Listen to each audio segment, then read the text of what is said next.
inside a red switch late night. Rob at the dawn on his motorbike. Looking for legends on the Sunset Strip with a stone cold paranormal partnership. That's what Town Rick tried to sell me some crack. Listen to the podcast, man, and take that shit back.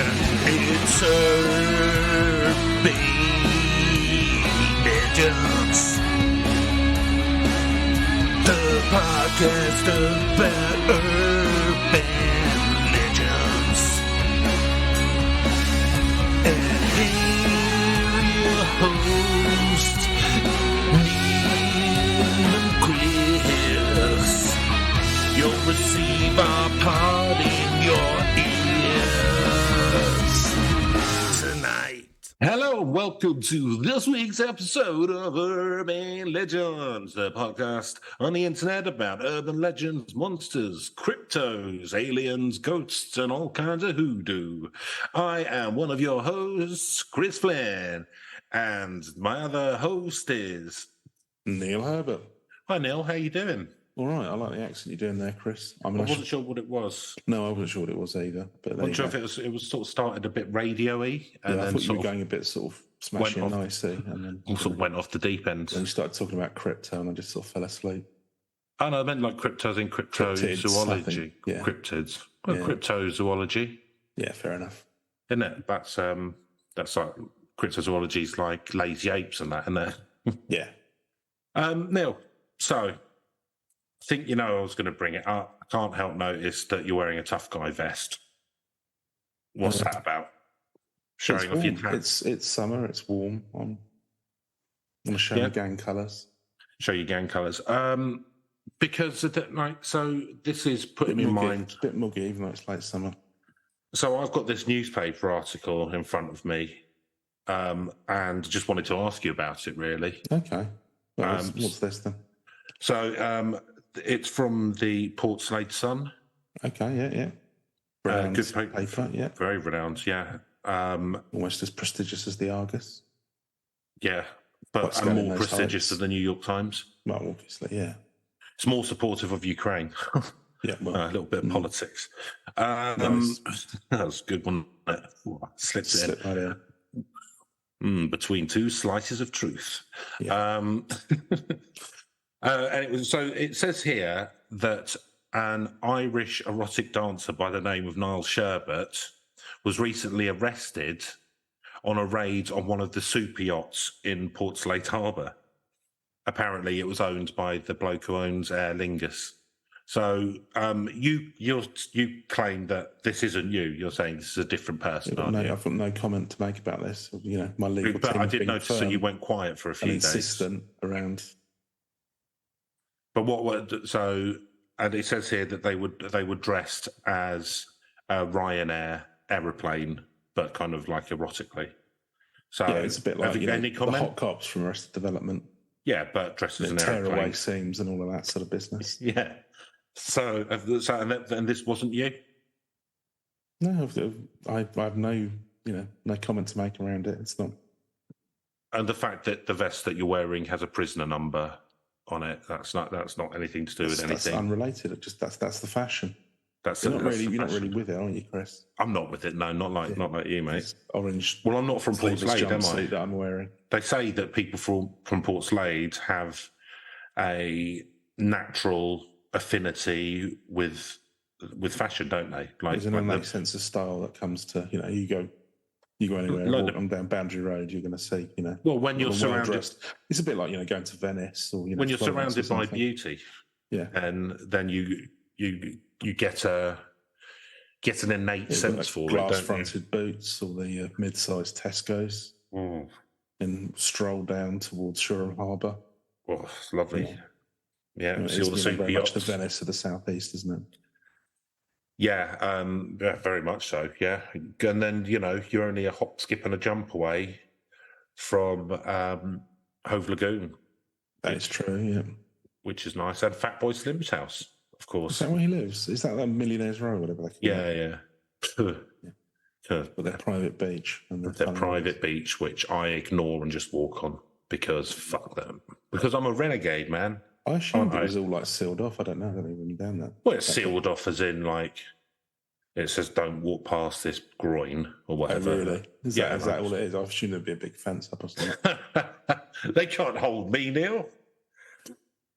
No, no, like you don't get even beaten up by Adele's bodyguards or something. Didn't she have a house down there? I think she had one down there for a while. Her and Emma Bunton or Lots something. of people have bought houses on there. Bought and sold when they realised it's lovely on one side. On the other side, you've just got massive aggregate silos. Yeah, just not so great. We've had quite a few. Like Kate Blanchett used to live down Kemp Town, I think. She wasn't. Yeah, that's the other side, though. That's the other side, yeah. That's the other side. So also in the news, Neil, I don't know if you saw this. There was, sorry, this isn't like, just so people know, this isn't like becoming a sort of news podcast. It's just there happens to be two things. One involving Niall Sherbet, who may or may not be a member of this podcast. But the other one, did you see that Australian brainworm? Oh, yeah, it was just the woman who she was foraging or something, and she ate some snake's eggs. And she was on autoimmune medication, so the worm just went, "I'll just live in your nut." Yeah, I mean, so it was a series. It was a series of incidents that. So it's not like they burrowed in during the night. It was a series of kind of things. So you have like the fact that she was on autoimmune tablets. Yeah, it's incredibly rare, apparently. So yeah, I think she had. Because they normally live in snakes' guts, don't they? The particular worm, which I don't know what kind of environment. It was just a nematode. Oh, okay. Nematode worm. Yeah, so they grow to quite a large size. They're normally quite small nematodes. Depends on the brain, mate. True. But that's nice that there's another monster in Australia, isn't it? Yeah, they don't have enough terrifying shit out there. Well, I was reading an article in The Athletic the other day. Well, I was reading two. The first one was about how brilliant it is that all football managers now use the word suffer for come under a bit of pressure. Even English managers clearly don't understand the word suffer.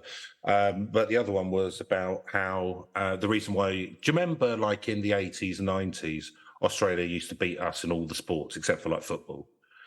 Like they used to beat us, like they're better at swimming and better at all of that stuff. Yeah, I mean athletics, cricket, all of that sort of stuff. Yeah, all that kind of stuff. Rugby. Yeah. They reckon. So the article reckons it's because of all the monsters they have there. Like natural selections of the monsters would kill off the weak of the herd. A more Steve Irwin style person rather than like a Jacob Rees-Mogg. So they ended up with a stronger gene pool. That's what they reckon, because of like the spiders and snakes and alligators were weaning off the weak. Sounds about right. Yeah. Yep, sounds right. Just looking at around our sort of well, could do with a few alligators around here. Leadership class. I'd like to send a few alligators into the House of Parliament. But we, of course, improved, didn't we? Because once we got the Olympics, you went, we should probably build a couple of swimming pools or something. And then suddenly we were able to do it once we actually built some facilities. It turns out if you actually bother funding sport, it turns out you don't just go, right, just sell off all the playing fields and just expect. You're quite good at, like, that disused... That concrete over disused athletics track in South London, right? You seem to get round it pretty quick, right? You can be in the Olympics. It was sort of like Rocky IV, wasn't it, in that way? Oh, absolutely. Well, it's like, I'm the same with America and Chinese, isn't it? It's kind of, they fund well. Funding stuff means that people have facilities which allow them to improve. That seems weird to me now. Yeah, but they invest in these things. Mm. And then when we did, then we started coming like third or fourth in the Olympics, right? Because you're never going to get top two. Oh, no. You're never going to fund to that level. Not big enough. Well, you don't have the people. Don't have enough people. Well, Australia could say the same, in fairness. But they don't get that high anymore. A larger country, but a smaller population. Yeah. Do you know what, Neil? That's well observed. Mm. It is a large country with a smaller population. Yeah, that's factual. That's very good, Neil. That's cutting through. You see what I've done there? I can kind of see what you've done. Yeah. And I wanted to thank you as well for the Watsit worried about intervention. this. Oh, okay. Has it worked? It has. I haven't had a Watsit in over a week. Mm-hmm. So I've kind of managed to calm down. I'm using sweet and salty popcorn as a kind of methadone to kind of wean myself off the snacks. So not fully there, but well, like anyone in recovery, that you can't. It would you can't go straight into cold turkey. Yeah, I couldn't have gone straight into cold turkey. I'd have died. Yeah. Cheese withdrawal. It's the popcorn. Well, cheese in quotes withdrawal. Cheese style powder. Yeah. So and like anyone in recovery, lots of coffee, lots of cigarettes. Yeah. But I'm over the hump. The what's the addiction? Oh, that's good. Yeah, I mean, it was quite brutal. The intervention, wasn't it? It was very much like that scene from Train Spotting. Yeah, it was physically brutal. Yeah, wasn't it? I mean, it was weird because normally, from what taken away from you, there was a lot of kicking and screaming. I mean, from what I've seen normally on sort of TV or whatever, like normally you have a group of friends and family around and they read a letter and go, this is what your Watsit addiction's done to me, which I think is like weird and selfish, but whatever. But that's probably the addiction talking. Could be. But it's all about me. You haven't taken a frank and fearless inventory yet, have you? I haven't. No, not done with your clearly not. Clearly not, and I doubt it'll ever happen. No, I don't suppose it will. No. But you took a different route. So you were the only person I knew there, and you just hired some kids from the wrong side of the tracks in Port Said to come in and give me a shoe-in. Yeah. While you went around, took the Watsits, and also, as you said, a few things for your trouble. Yeah, well, you've got to fund the endeavour, haven't you? Apparently. Yeah. Yeah. So I'm sure the viewers will be glad to hear that all's well that ends well. That's what I say, Chris. They're beloved. Billy Shakespeare. Each day as it comes.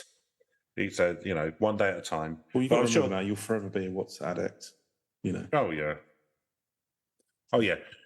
WAA that I go to.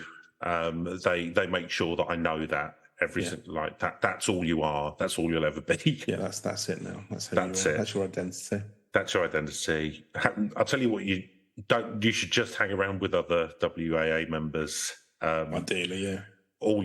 You'll have one thing in common. But to be honest, that's a life sentence for you now. Yeah, nice. There you go. So, well, on that note. It's a scathing critique. So fictional. That's good. Society related to a real one. I'm sure things like AA help a lot of people. They do help a lot of people. Yeah, absolutely. I'm ambivalent about the religious aspects, but if they help, then they help.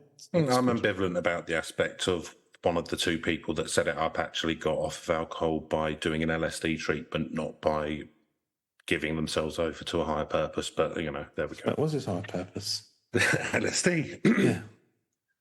Well, where's the LSD, guys? Why aren't you having that LSD in the fucking meeting? They do a lot of good work and they've helped a lot of people. It's not for everyone. Everyone's journey's their own. That's what I would say. Yeah. To information. So speaking controversial stances. Yeah. So speaking of feeling trapped inside something.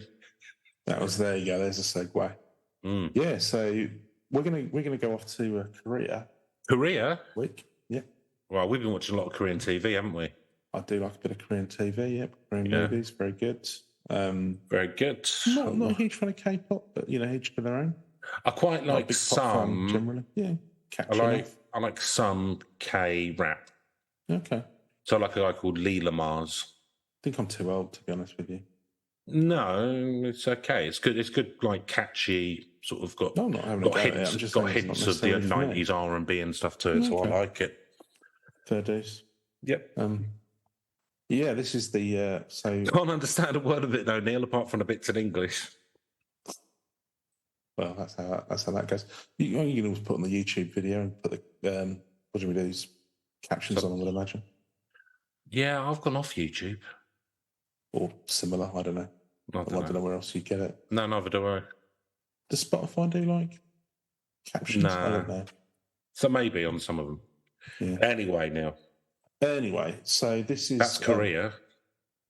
This is from Wattpad. Wattpad.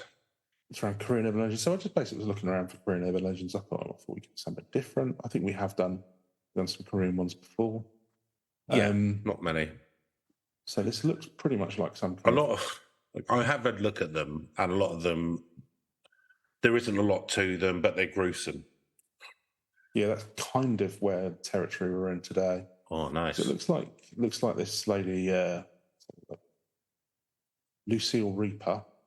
Whoa! Is she a goth? Yeah, I don't know. She's chosen to write about Korean urban legends on. Oh, here we go. Yeah, sort of K-goth. thing. So yeah, famous. A few of these, so, famous style. They'll dress up as the Cure. Elevator killer, taxi drivers, cockroaches, red ink. Yeah, so yeah, I know those. Maybe use some of these later on. Well, maybe if we do another Christmas anthology thing, maybe do some. These ones, but yeah, this one sort of piqued my interest, so we thought we'd have a bit of a look at it. So yeah, from Wattpad by Lucille Reaper. What's it called? The Elevator Killer. Also, it's got various names. It's been called also Handsome Man in the Elevator, the Elevator Killer. That was the name of my Britpop band. Yeah. You filmed it largely in an elevator, didn't you? I did. You dancing in an elevator with a selfie stick. Yeah, and like a daffodil in each hand. Weren't great. They weren't great, no. Yeah. I mean, because the selfie stick was basically just a pool cue with an old camcorder, because it was the 90s. Did what we could. I don't trust elevators. Changing the tape every 5 minutes as well. I don't trust elevators, Neil. I always take the stairs. Fair enough. Do you know what I call them? I call them convenience coffins. Yeah. Yeah. Think on. So, if you want a fan of elevators, talking of which, then you'll definitely not be a fan of this one. Oh, Neil. There you go. You're in for a bad time today. I'm already having a bad time. Yeah, well. That's the Watsit's withdrawal. Yeah. Time for a tiny little cup of popcorn. Cheese whiz, isn't it? Yeah. Oh, popcorn, yeah. So, also known as the Man in the Elevator and the Elevator Murderer, this legend is a simple yet unnerving story. Has it got anything to do with Leonard Skinner? No, sadly not. You don't go to an alternative universe. Okay. It's a kind of simple one, actually, but yeah, I don't know. Sometimes you got to, get the fairly simple. So let's see what we can get out of this one. Yeah. So here's the following tale that goes along with this. There was a girl. Be brilliant if I can actually. Gail. Oh, Mick Jagger. All right, we'll start that again. There was a girl named Haruko who was 19 years old and had high hopes for a future. Oh, that's good for her. I mean, that's nice. Clearly not British. Yeah. What I like here, you're going to find out in this first paragraph, is sort of like giving you a little bit of information about the protagonist. It's sort of, building character. Got high hopes for a future. That's nice. Yeah. Does it say what she was planning for a future? She was attending a popular university in Korea, worked diligently each day to make sure she would pass. So studious type. Sounds a bit boring. Remember my university days, we'd go out drinking a bit more, to be honest with you. Yeah, and you passed and everything, didn't you? Yeah. So, there you go. But, it's harder these days, to be fair. So one night she found herself stuck at the library with an unfinished project. Mm. Yeah, I've been there. Have you? Yeah. And then it's like, I'll sack it off, go in the pub. Reach into your bag and pull out a can. Pressured by society's expectations and the fear of not passing. Is this how you felt? Very much so, yeah. Yeah? She became determined to complete the assessment before it was due. I mean, yeah, you always got to get these things done by deadline, haven't you? But well, unless you ask for an extension. Come on, Teach. Come on, we're all mates here. Come on, Mr. Stewart. Got to have a good reason for that, Chris. Have you? My auntie died. Something like Again. that. Again. Yeah, I'm from an Irish family. I've got a lot of aunties, all right? We're Catholic. We're not very healthy, so as you can see. As you can see, sir. So after finally finishing it, she realised how late it had become. The sky was much darker outside, and she found herself chilled by the gloomy atmosphere outside the library. I like the way you said that. She realised how late it had become. Yeah, I'm trying to sort of put a bit of something into this because this is good. No, this is good. Yeah. She hated how scary everything seemed, but knew she had to get home. She had a very sheltered life. I'd have slept in the library. Been like, nah, it's too late. You'd just gone to a party or something, wouldn't you? Yeah. With sleeping or go to an all-night offie. Like That'd be all right. They existed like wink, wink, even when it wasn't 24-hour alcohol sales, especially in London. Oh yeah, because I went to uni in North London, so that was easy enough to. You could always find somewhere that would sell you at any time of night. Well, I used to go and do some unofficial lock-ins as well. Yeah, well, I used to work with my uncle up in and around Islington way. Yeah. There was always an off license, which I didn't get. Like basically, they put like a chain across the bit where the booze was, and then you could just go, all right, and just step over, get it. And yeah, he used to be the maintenance guy for the quite famous King's Head pub. Okay, yeah. And theatre. Yeah. But they always used to have lock-ins right round, like everyone would just like sack off round to the theatre bit of the pub, so the front of it was like just looked closed. Well, there was one there where we lived in Wood Green, and it wasn't even exactly a lock-in. They just didn't bother showing. Just didn't care. But the thing, right? So there's, yeah, I think that there were just culturally places that are like that. So like the Bulldog, like most pubs would shout. Yeah. You know. So like in Brighton, there's a notorious pub which is a gay bar on St James's Street. I say gay bar, it's a pub. It's a bit of a rough pub, but I mean it's where people go to hook up or whatever. Called the Bulldog. Yeah. And that's always pretty much just always been 24-hour opening. Yeah. Like you'd walk past it in the morning and it'd still be going on like pretty much 24/7. I assume they had some sort of club license, but no, it's just people turn a blind eye. Yeah. And so what people used to do when there was kicking out times, like 2:00, no more drinking, people would all just decant to. So hotels in Kemp Town and Brighton would basically be like there would be a hotel, but also the ground floor would basically be like a club, so that they could just like keep open to, because hotels can be open to whenever. So people just do that. Yeah, you just need to have that local knowledge. Indeed. I knew a kebab shop where you could get Turkish cigarettes under the counter. Oh, the whole world, Neil. I knew it all. Well, that was the thing again when you sort of like Camden or Wood Green, something like that. Which further up, sort of like Wood Green, where there's a big Turkish community, but they would quite often you're going up for a kebab at sort of 2:00 in the morning, and there would be like the occasional someone just walk in, sort of nod to the guy behind the counter, and then go up something upstairs. I don't know what, that it was like gambling or what was going on, but we never actually dared to try and go up and then do it. But saw a few places like that. Yeah. It's just wondering. It's quite interesting to think about. I wonder what that kind of gambling or something. The underworld, the underbelly of Turkish London's like. Yeah, it'd be fun to find out. But maybe like little brats are probably keep our noses out of that. Mm-hmm. Anyway, so Haruko wasn't in Wood Green. She wasn't in the Turkish mafia. No, unfortunately. No. She was how late it was, and then went down the local kebab shop and got in the elevator after nodding to the guy behind the counter. Little did she realise. The handsome guy behind the counter. Yeah. So she knew she had to get home. Soon enough, she arrived at the door of her home. She lived in an old apartment building on the 14th floor. That's high, isn't it? That is quite high up. That is quite high up. I went to I had a work event couple of weeks back, and we went to Salesforce Tower in London. Oh, nice. And we did our meeting room was on the 35th floor. Oh, wow. Which is about as high as the i360 goes, like the viewing thing in Brighton. Okay, I would have thought it'd be higher than that. Yeah. No, and I was a bit worried about it because I'd obviously didn't enjoy going at the i360. I got like vertigo. Yeah. And so I was a bit worried about doing it. I thought, well, it'll be better because it's in a building. And it was a bit better, but it was still I still felt a bit uneasy up there. So I think you'd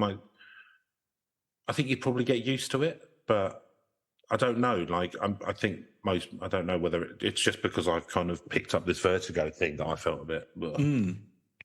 Yeah, I feel like if it's something where there's danger of me falling off or whatever, I get more kind of like vertigo. Or if it, there's, but indoors, I don't think I do at all because it's just you feel, I was really happy when we got back, like when it was all over and I got back to ground level. Oh, okay.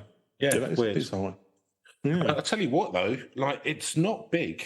Like these skyscrapers these days, they're not very big. Like they're not very wide or long. Like when you're in there, you can see like all four sides of the building.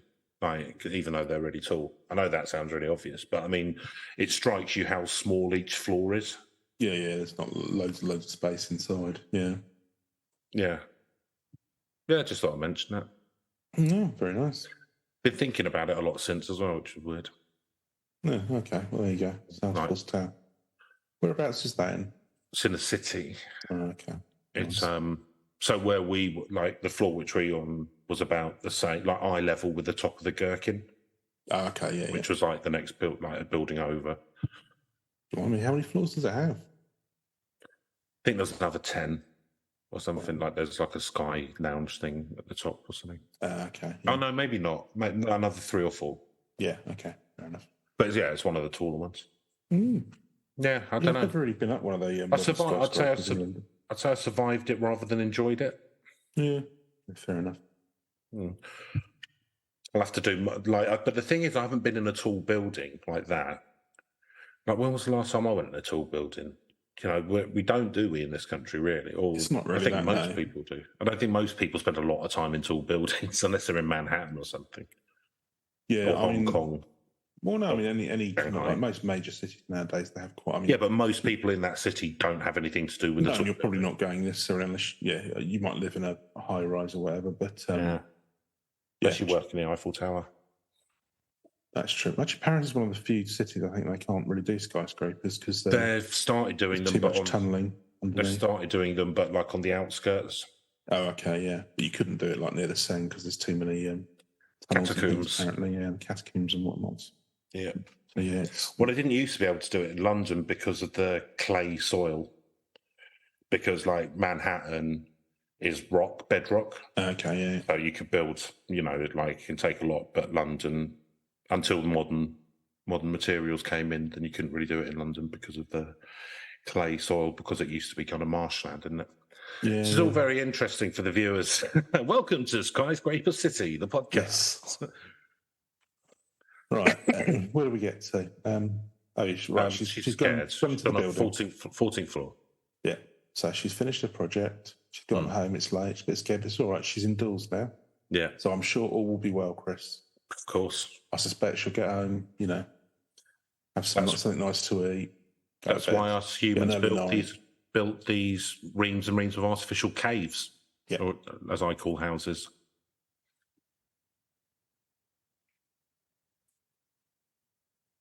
And you think about it, all of this is just a warning to not work late. Anyway, I didn't need a warning. Yeah, no. To be fair, just intrinsically got that wisdom, haven't we? So she went to the building and went to the elevator. Mm-hmm. Her finger raised up and pressed the button to call for the elevator. There's quite a lot of detail in these things. Her finger pressed. She pressed it with a medium pressure of 1.2 newtons. After a few moments, the doors opened and she stepped inside. Mm-hmm. The dim lighting welcoming her. Oh, sound that welcoming. Anyway, she pushed the button for her floor. Remember, that's on the 14th floor, Chris. 14th. Yeah.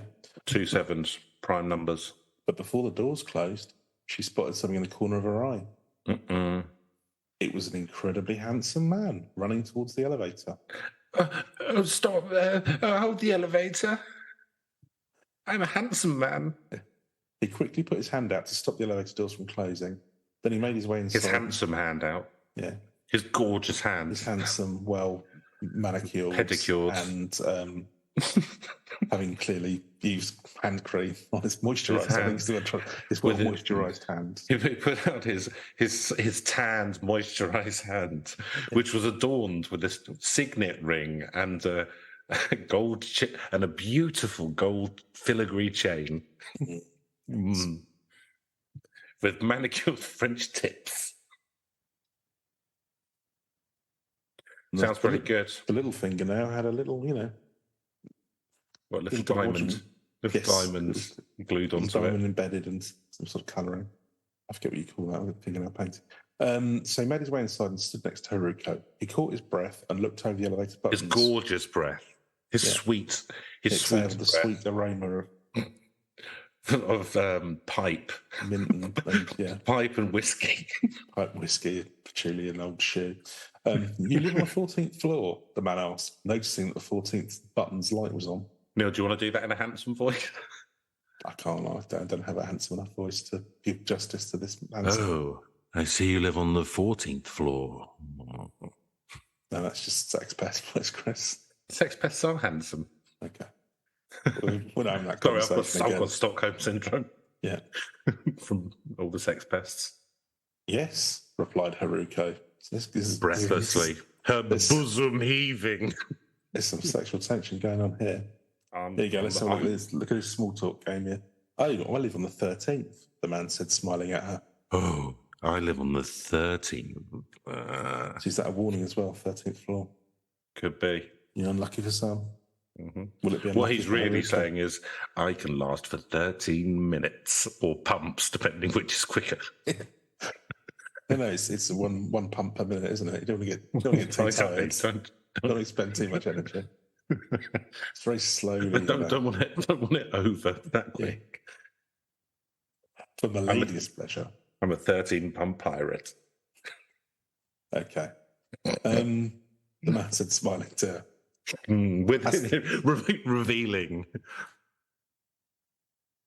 teeth, but his canines were both covered in gold.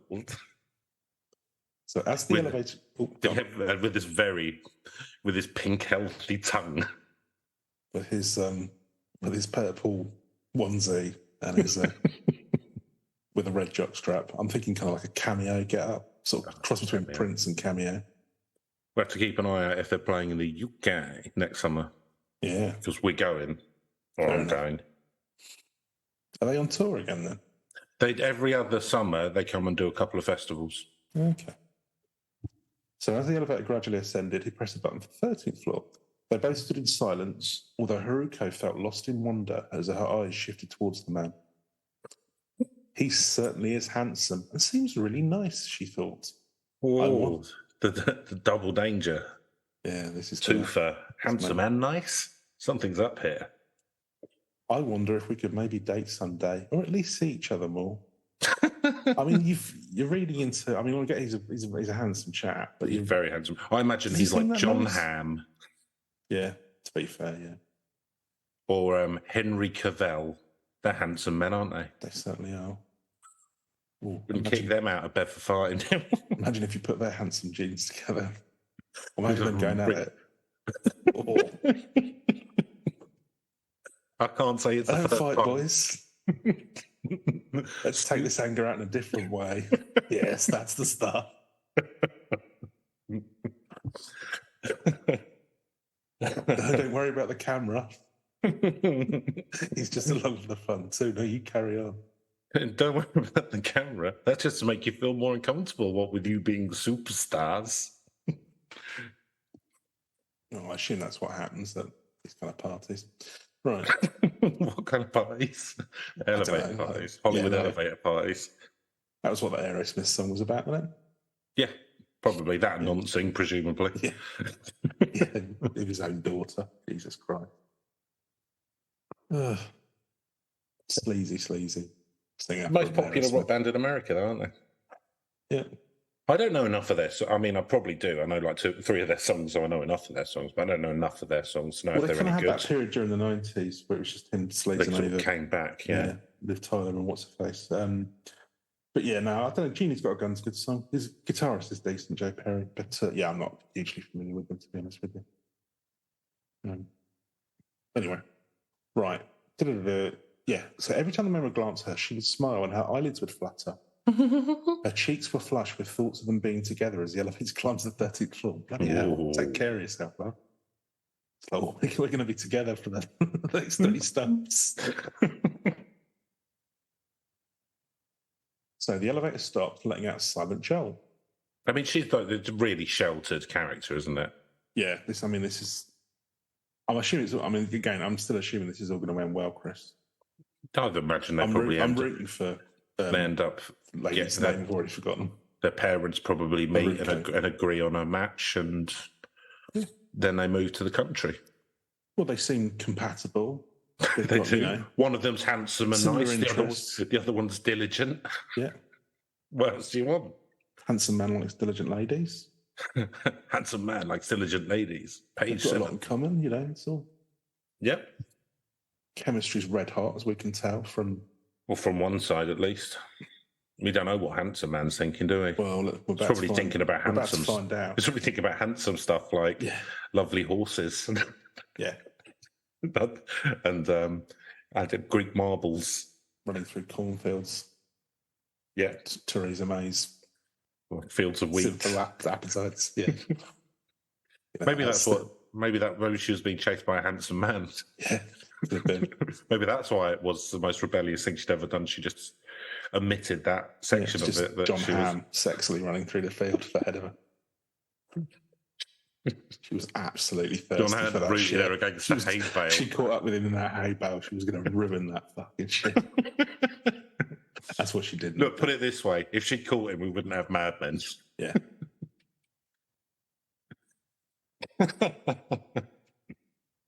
With their dance moves. A horny Theresa May.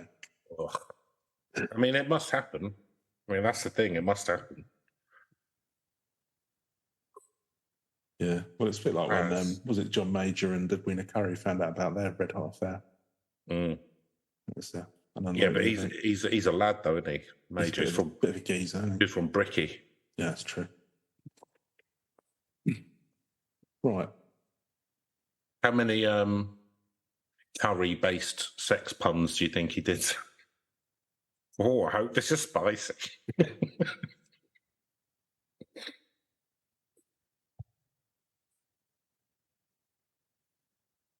Trying to think of one, are you?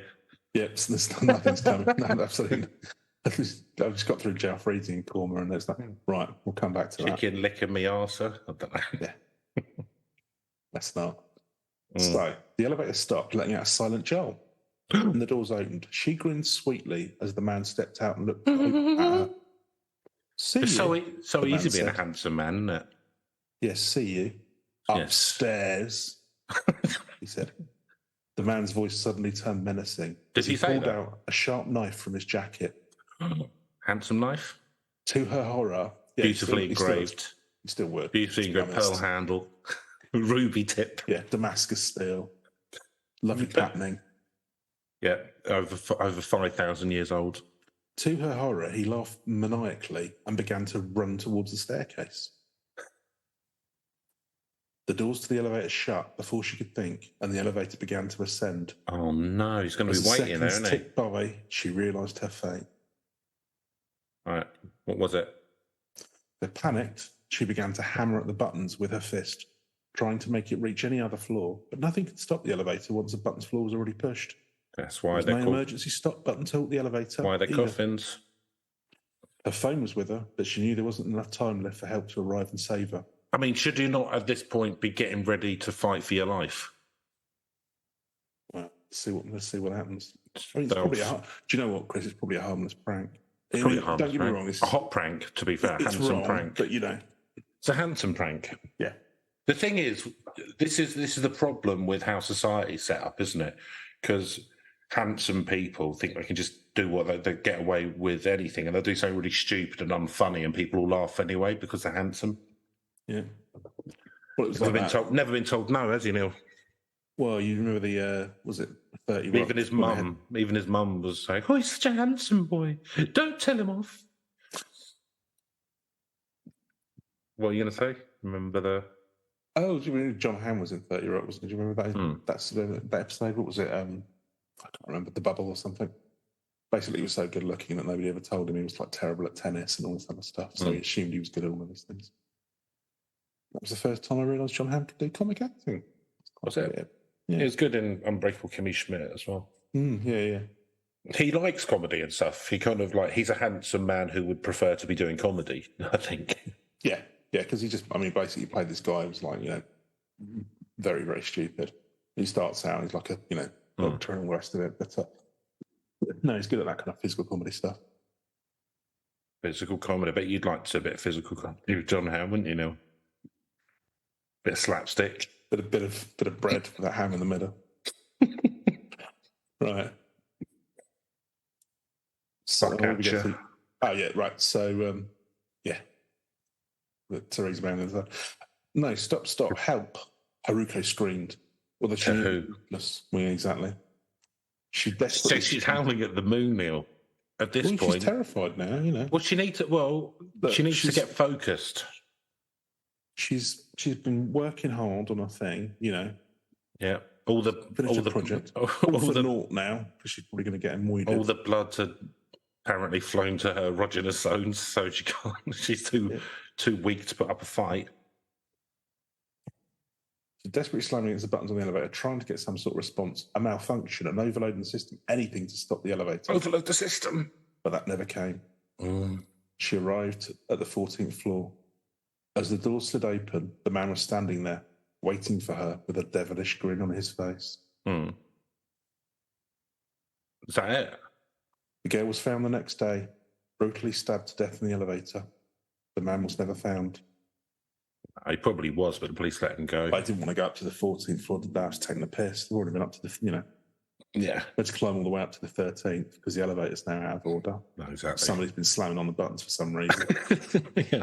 Fucking hated. Yeah, not going to go any higher in this building. No, this is high enough. What I earn is a government of whatever precinct in Seoul, presumably. I only know the Gangnam region. Prefect from because of the Gangnam Style. Gangnam Style rap. Yes. Yeah, great song. That guy's name. Yeah, it was a very good fun. Psy. Oh, Psy. That's it. Yeah, he didn't really follow it up with a name, did he? But okay. Probably didn't need to. No, do you know what? Good luck to you. He's like, people sort of have a go at one-hit wonders and all the rest of it, but well, the thing is, easier said than done coming up with something. From what I understand, that was quite late on in his career. But he'd been around and done quite a few albums, and they tended to be like rap albums that were quite political.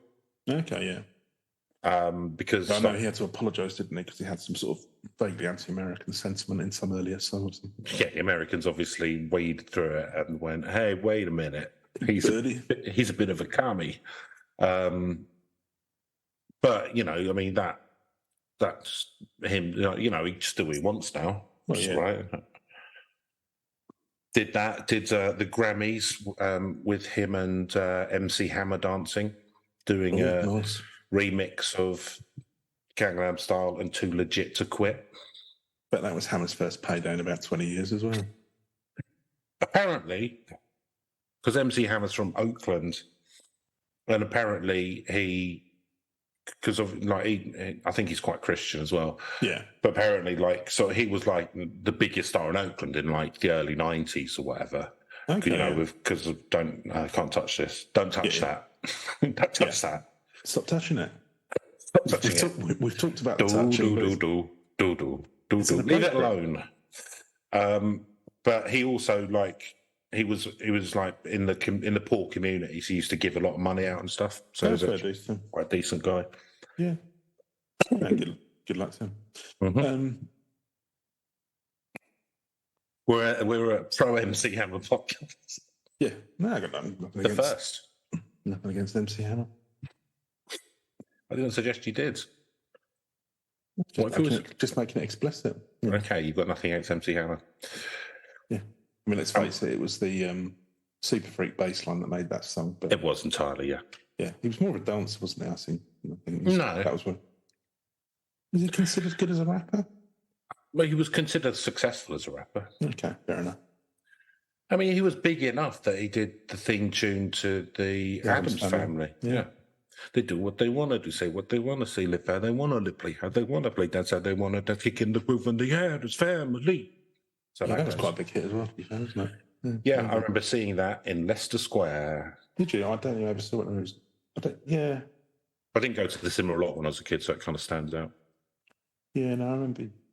Yeah, no, I don't know.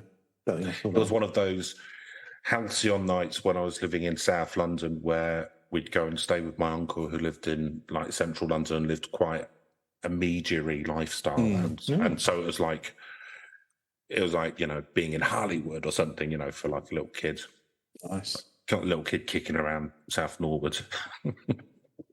Not your oh no, is it one of your uncles or is it? I think he's an in-law that's No, it was my Uncle Jim who also is acting. He was recently he's moved to Australia, he was recently in an advert for the Australian version, like their biggest horse race. Can't remember what it's called.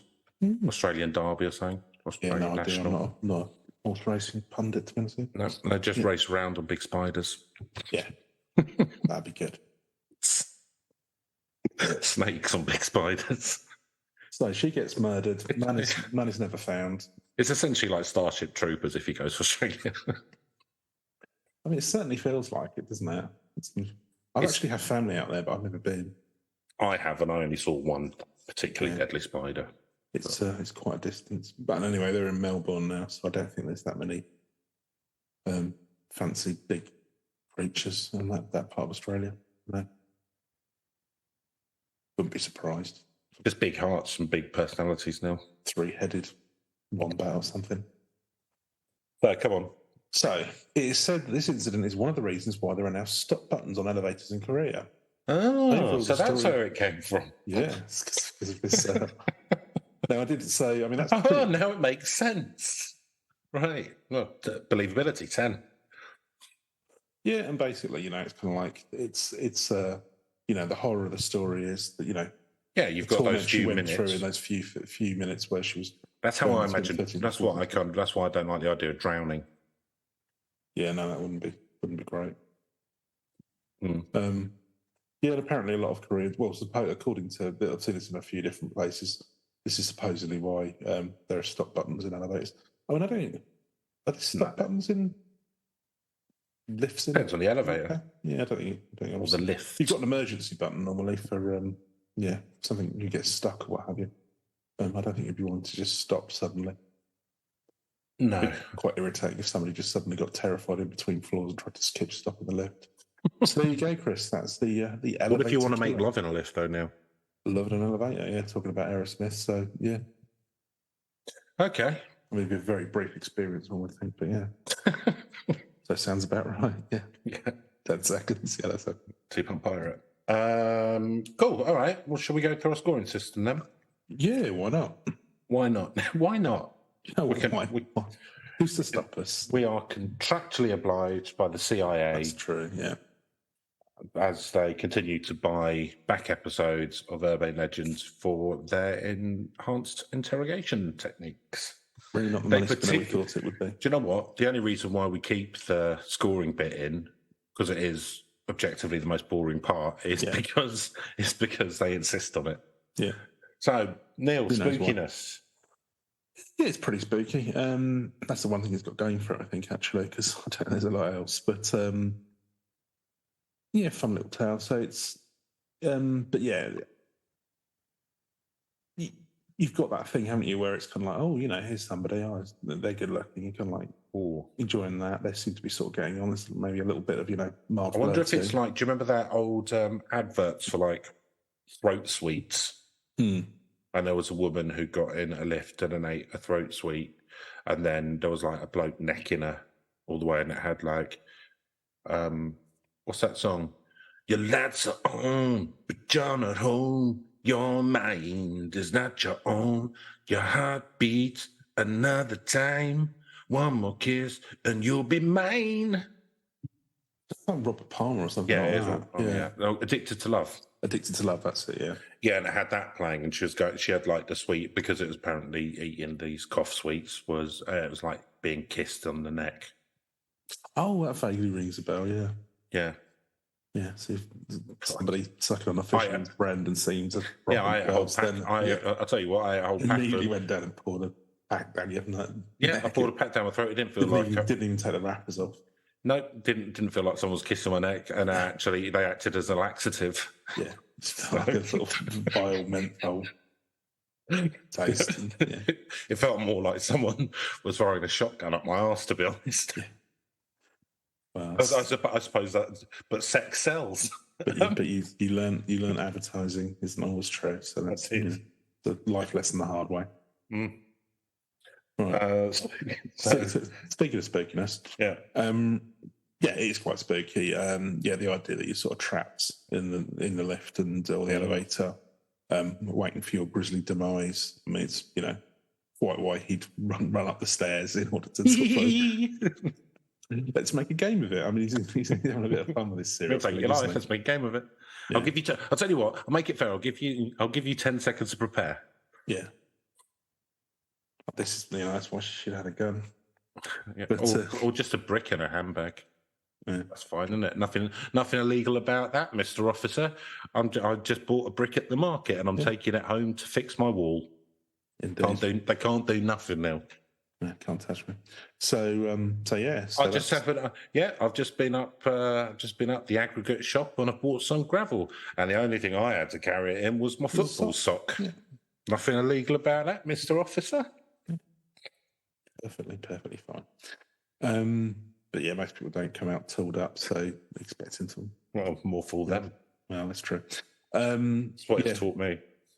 So it would be spooky, and I think that the whole notion of it, you waiting between floors. I mean, it seems rather daft, but it is quite. That would be, waiting your imminent demise. I mean, he's got to hope that he doesn't run into somebody, hasn't he, on the way up there? Yeah, it gets chatting.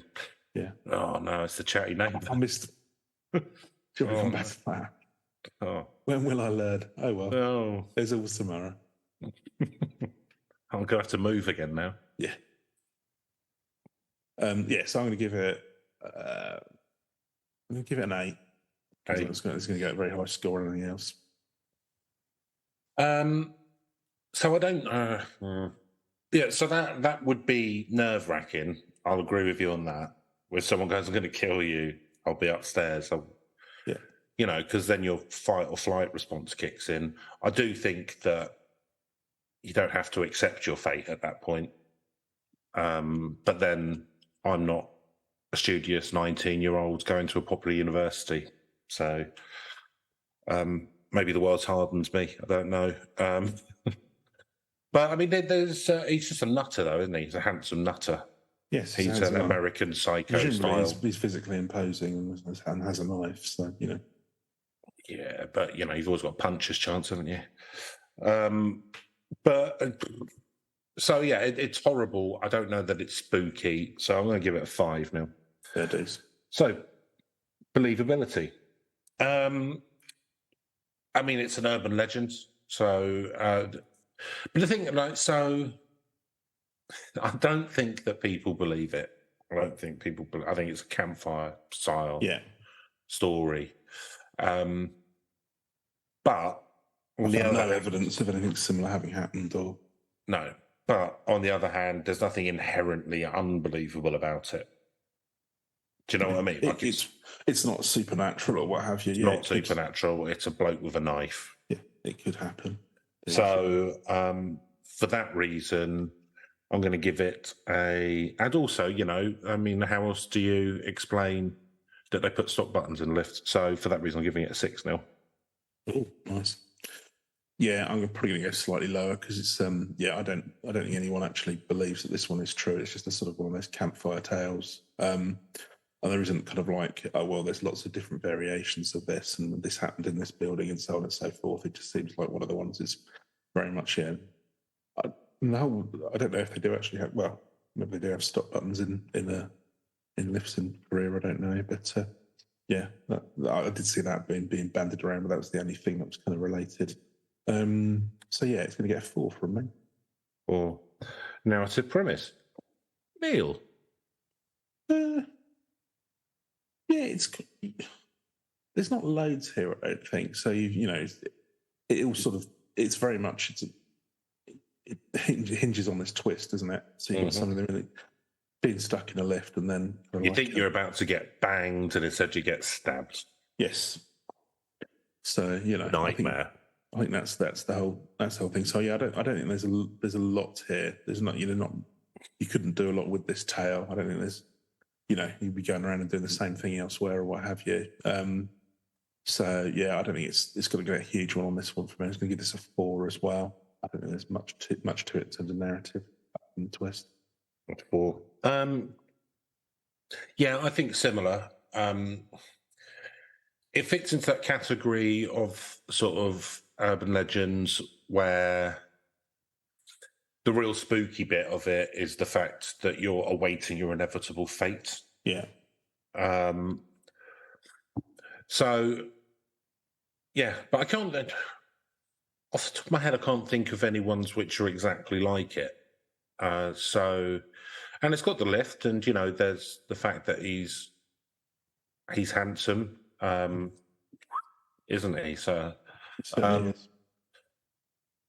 and maybe, do you know what? Maybe it's a little, and I would say this as an uggo, maybe it's a little warning not to be taken in by looks all the time. Maybe you should look at more important things, like how many episodes of a podcast, unsuccessful podcast on urban legends they've done.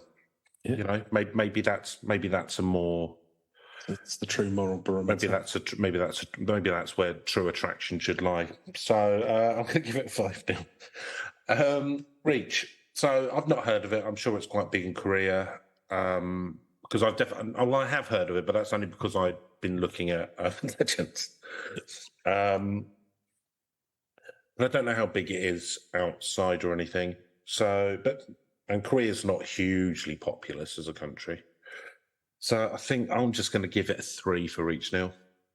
Yeah, so similar thinking for me. I don't even know it's that big in Korea, to be honest with you. I mean, it's when you search for Korean urban legends, it tends to crop up in quite a few of those. But yeah, I don't really know, and I don't think it's one that's necessarily travelled all that much. The only thing that seems to relate really even to you, I mean, this could be anywhere in the world. It's apparently the stop buttons that are in Korean lifts or elevators. So yeah, I'm not. Yeah, and there don't seem to be similar versions that have gone around elsewhere. I haven't seen any evidence of it being in books or movies or any of that. But again, it's not really that much of a. It's really, you can only put it in an anthology or something as like a short story, or as like a little clip or something in a horror movie that was not one scene. So I don't think it's going to be going around on that basis. So yeah, it's going to be a 3 for me as well. That gives us an overall score of 38, so not too bad. Yeah, fair enough. If you want to, we do have an X/Twitter, but I haven't done anything with it. I just find the whole site quite crap. But if there were more people viewing it, then I would. But that does exist, and that's Legends Urbane. We've also got a website. Have we? No, we don't. We've also got an email address, which is urb.legends.podcast@gmail.com. Click. If you want to send us a message, I know you don't. And if you want to, or have it in you to give us a good rating or a comment on whatever platform you're using, that'd be really handy, because we get no feedback. But that's it for this week, Neil. I haven't got anything else to say. You? No, that'll do it for me, Chris. Right. I'll see you all later. Have a nice week. Take care. Bye-bye.